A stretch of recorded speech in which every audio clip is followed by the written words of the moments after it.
Good evening, students. Myself Prashant sir. Today I'm just going to teach you about the timings.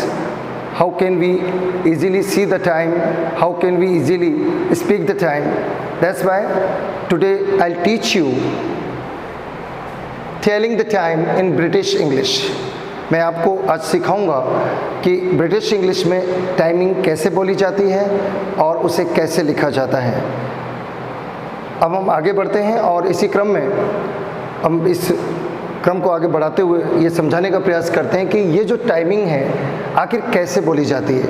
चूँकि हिंदी में हम normally आराम से बोल लेते हैं 5:20, 5:15 बजे, 2:30 बजे, 6:45 बजे, बट इंग्लिश में इसे कैसे बोला जाए, क्योंकि यू नो वेरी वेल जो इम्पोर्टेंस है इंग्लिश का, today is very important, today is very vital condition of speaking English. हमें इंग्लिश में बोलना भी आना चाहिए और मोस्टली जब हम कभी जाते हैं प्लेटफॉर्म पे, रेलवे स्टेशन या कहीं बाय ट्रेन, बाय बस, by air, someone will ask you about the timing in English. अगर कोई आपसे इंग्लिश में टाइमिंग पूछता है तो वहाँ हम थोड़े से कॉन्फिडेंस में लेस हो जाते हैं अगर हमें उस टाइमिंग को इंग्लिश में बोलना नहीं आता। तो ऐसा क्या करें जिससे हम अच्छे से बोल सकें। इस हेतु मैंने आज हेडिंग लिया है telling the time in British English. मैंने एक वॉच बनाई है, वॉल वॉच है। टाइमिंग मैंने इसका छोटी सुई बनाई है, फिर ये बिल्कुल आवर्स की है, ये आपको बिल्कुल ये मिनट्स की है और ये सेकंड्स की है। टाइमिंग कंटिन्यू है, पूरे 12 आवर्स है। अब इस टाइमिंग को हम कैसे सीखते हैं, इसी क्रम में हम आगे बढ़ते हैं। जैसा कि टाइमिंग या तो फिक्स होता है। फिक्स टाइमिंग क्या होता है, जैसे मैं बात करूं बजे, बजे को अगर हम देखते हैं तो बजे को हम बोल सकते हैं ओ क्लॉक। ओ क्लॉक का मतलब होता है बच्चों बजे। ओ क्लॉक का फुल फॉर्म होता है of the clock. O'clock को फुल फॉर्म में क्या बोलेंगे हम, ऑफ द क्लॉक। ओके, अब इसी क्रम में हम देखते हैं कि जब समय, इधर आते हैं सबसे पहले, यदि टाइमिंग अधिक हो, अधिक से मतलब 3:10, 3:15, 3:20, 3:30 बजे, 3:45, 3:59 एट्सेट्रा, कुछ भी हो तो हमें क्या बोलना चाहिए। लुक एट हियर एवरीवन, ध्यान से समझिएगा बहुत अच्छे से, because it's a very easy way to learn how to see और speak a perfect time in British English. Minutes past o'clock. O'clock full form is o'clock is of the clock. Minutes, यदि आपको लगता है, बिल्कुल आपको ध्यान रखना है कि यदि फिक्स बजे हैं तो आप बोलेंगे ओ क्लॉक। लाइक 5 बजे हैं, it is 5 o'clock by my watch. समय को पूछने या बताने के लिए we always use by as preposition. हम हमेशा बाय प्रीपोजिशन का यूज़ करते हैं। जैसे क्वेश्चन जब हम पुटअप करते हैं, what is the time by your watch, आपकी घड़ी में कितनी बजी है, ये कितना बजा है, तो हम आंसर देंगे इट इज़, सपोज 7 बजे हैं, it is 7 o'clock by my watch. लेकिन कंडीशन अगर ये हो कि मेरी घड़ी में 7:15 बजे हैं, मेरी घड़ी में 7:30 बजे हैं, या मेरी घड़ी में 7:10 हुए हैं, तो क्या बोलना होगा, what will be speak in English. Then I am going to teach you this. Minutes past o'clock. अगर टाइम अधिक हो तो इस तरह से आपको बोलना है। Suppose 15 minutes, we should never speak 15 minutes in English में। इंग्लिश में आपको 15 मिनट्स कभी नहीं बोलना, you must not use this. 30 minutes कभी नहीं बोलना, 30 मिनट्स की जगह हाफ बोलेंगे और 15 मिनट्स की जगह क्वार्टर बोलेंगे। 1/4 पार्ट ऑफ द आवर। एक आवर में 60 मिनट्स होते हैं तो उसका 1/4 पार्ट होता है 15 मिनट्स। 15 मिनट्स को एक शब्द में क्वार्टर कहते हैं और 30 मिनट्स हाफ पार्ट होता है 1 आवर का, इसको हम हाफ कहते हैं। Okay, is it clear. अब हम आगे चलते हैं, आगे चलते हैं। अभी मैंने बोला, ध्यान से देखिएगा, 2:10। अब मुझे ये चीज़ समझानी है, तो सबसे पहले मैं मिनट्स लूँगा, तो 10 मिनट्स पास्ट 2 o'clock। तो आंसर होगा in short 10 minutes past 2 o'clock। लेकिन मैंने बोला 2:15,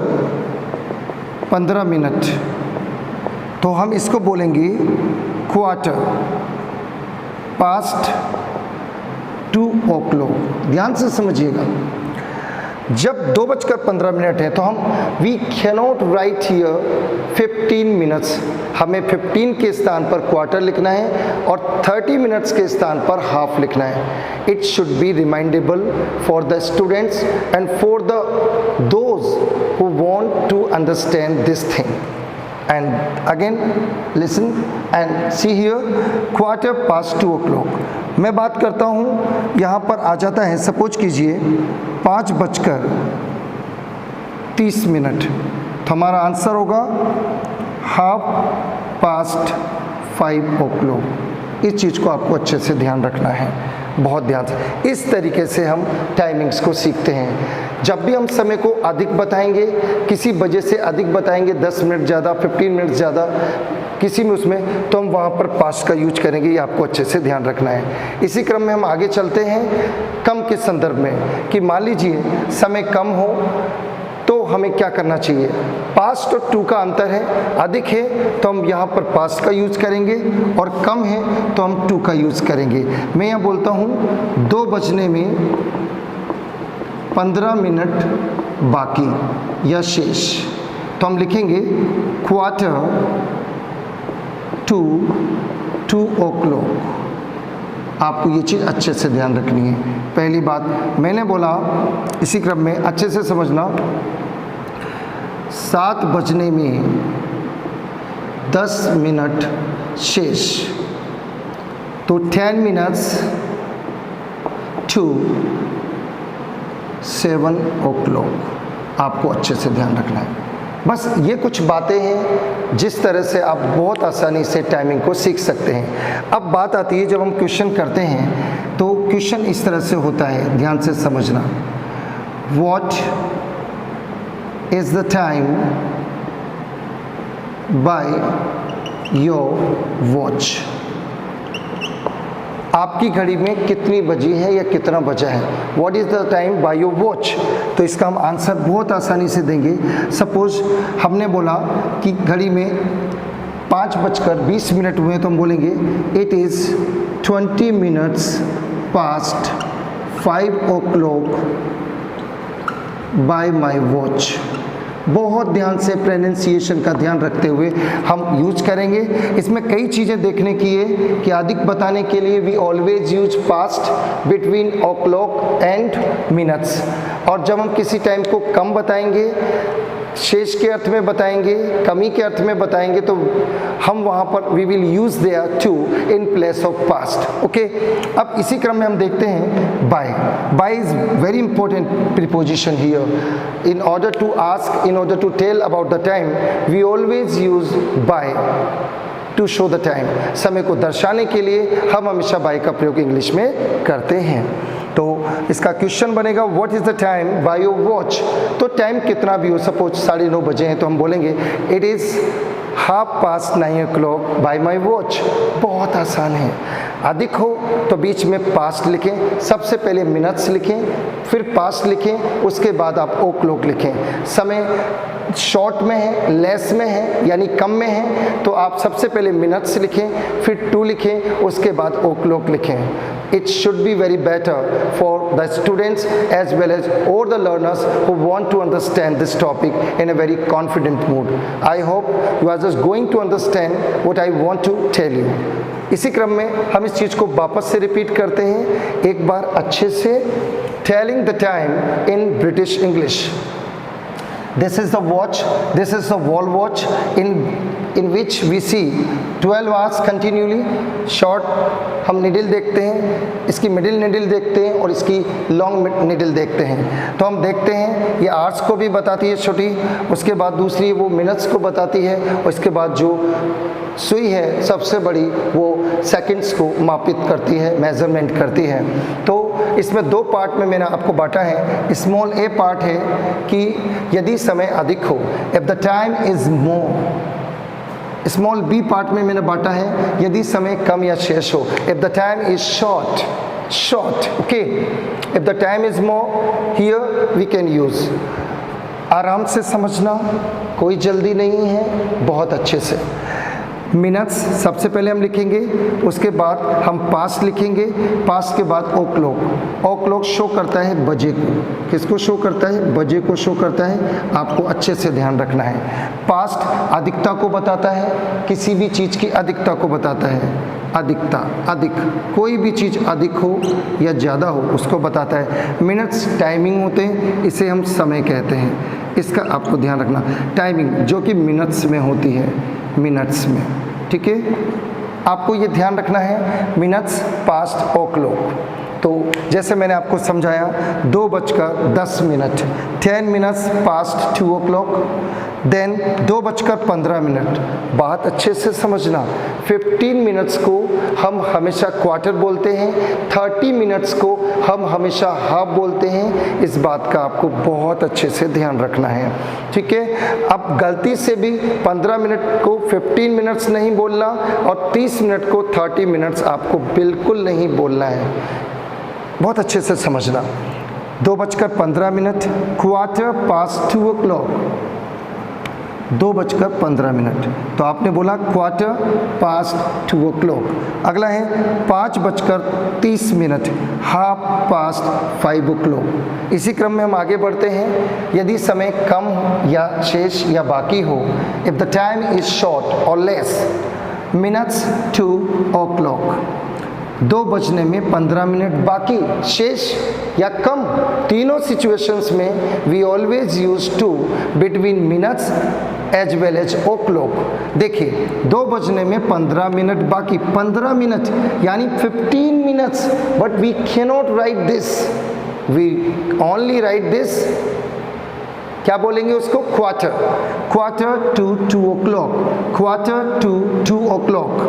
7:10 मिनट बाकी या शेष, तो 10 मिनट, मिनट्स पहले लेंगे, ध्यान से सुनिएगा, मिनट्स हम पहले लेंगे।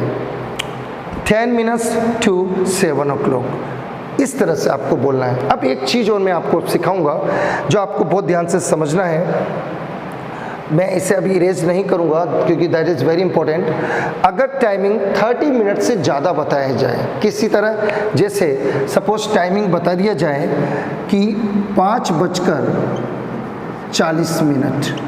अब इसमें बच्चों इस बात को बहुत अच्छे से ध्यान रखना, इस आंसर को हम दो प्रकार से दे सकते हैं। We can give this answer into 2 parts, such is, one is 5:40 को हम ये भी बोल सकते हैं कि 6 बजने में 20 मिनट बाकी।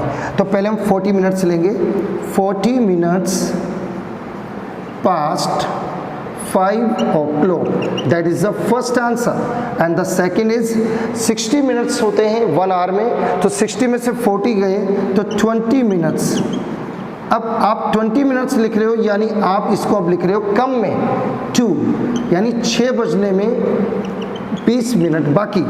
आप समझना, 5:40, 40 minutes past 5 o'clock, very simple, and you have understood it, you have non this, अच्छे से आप जान चुके हो, आप अच्छे से समझ चुके हो। उसी क्रम में मैं बता रहा हूँ कि इसे अधिकता के अर्थ में हम बोलेंगे 40 मिनट्स पास्ट 5 o'clock।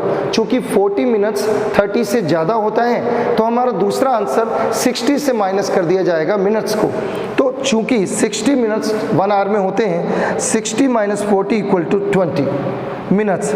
अब हमेशा याद रखना, दूसरे टाइम में, कम वाले टाइम में मिनट्स में से माइनस कर दिए जाते हैं मिनट, और आर को बढ़ा दिया जाता है, समय को, घंटे को बढ़ा दिया जाता है। घंटे से मतलब बजे से है, बजे को बढ़ा दिया जाता है और मिनट्स को कम कर दिया जाता है। तो 60 माइनस 40 इक्वल टू 20 मिनट्स, 2, 5 से 1 बढ़ेगा 6 o'clock। तो आप समझिए 5:40 तो 6 बजने में 20 मिनट बाकी।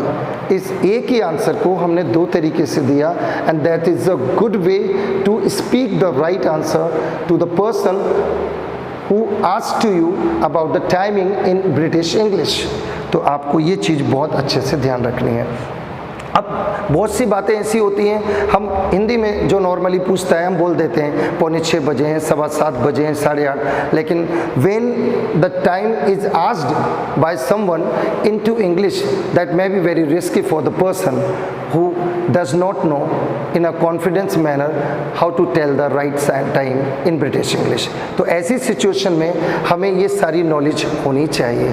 तो इस नॉलेज को बिगेट करने के लिए, कॉन्फिडेंस से बोलने के लिए, फ्लुएंसी में बोलने के लिए, you must understand this topic which name is telling the time in British English. और आपको बिल्कुल एक चीज़ मैं इस टॉपिक के माध्यम से बताना चाहूँगा कि जब तक आप इंग्लिश के प्रति इंटरेस्ट पैदा नहीं करेंगे, you cannot earn money, you cannot earn prosperity, you cannot earn fameness. If you want to beget fameness, prosperity and everything in your life, you must learn English in a very confident manner. Not only for speaking but also in writing. Because अगर आप RS fight करना चाहते हैं, IS fight करना चाहते हैं, तो आपको रिटर्न वाली क्षमता को तेज करना पड़ेगा. आपकी लेखन क्षमता अच्छी होनी चाहिए. अभी जैसे ये टॉपिक आपने सीखा, इसे आराम से आप समझ सकते हैं और इसमें कोई भी डाउट होगा तो इसके लिए मैं नेक्स्ट जो भी आप अगर बोलेंगे और कमेंट करेंगे कि इसमें मुझे क्या करना चाहिए और मुझे प्रैक्टिस ड्रिल वर्क कराना चाहिए, तो मैं इसका नेक्स्ट वीडियो ज़रूर बनाऊंगा. ये डिपेंड करेगा आपके कमेंट्स पे, आपके व्यूज़ पे. और surely you don't worry about it. I am completely very hopeful that आपको ये वीडियो बहुत अच्छा लगा होगा. और लगे भी क्यों ना, क्योंकि इंग्लिश एक ऐसी लैंग्वेज है जिसे पोलाइटली बोला जाना चाहिए, फ्लुएंटली बोला जाना चाहिए, ताकि only for not getting the impression. ये केवल इम्प्रेशन के लिए ही नहीं होती लैंग्वेज, बल्कि ये कॉन्फिडेंस लेवल को बढ़ाती है. श्योरली इम्प्रेशन तो बढ़ता है पर कॉन्फिडेंस भी बढ़ता है, क्योंकि आज की ज़रूरत है English. Today's need is English knowing. English हमें बहुत अच्छे से सीखनी चाहिए, क्योंकि बिना इंग्लिश के बहुत मुश्किल से हम लोग अच्छा फेमनेस पा पाते हैं, प्रॉस्पेरिटी को पा पाते हैं. तो मुझे ये पूरी उम्मीद है आपको इस टॉपिक में कोई परेशानी नहीं हुई होगी. और अगर कोई भी परेशानी हुई होगी तो आप अपने कमेंट ज़रूर लिखें.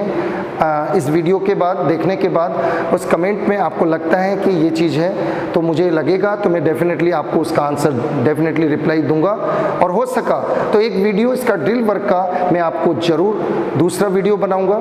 नेक्स्ट वीडियो मेरा ग्रामर के ऊपर होगा, मॉडल्स के ऊपर होगा, ताकि 10th CBSE के बच्चे, क्योंकि उनके टॉपिक है मॉडल्स का, कैन, कुड, में, माइट, मस्ट, जितने भी 13 मॉडल्स हैं ब्रिटिश इंग्लिश में, वो सारे मॉडल्स मैं क्लियर करूंगा. दो मॉडल्स को मैं एक वीडियो में अच्छे से समझाऊंगा, by having the drill work and by giving you a lot of practices also. ठीक है.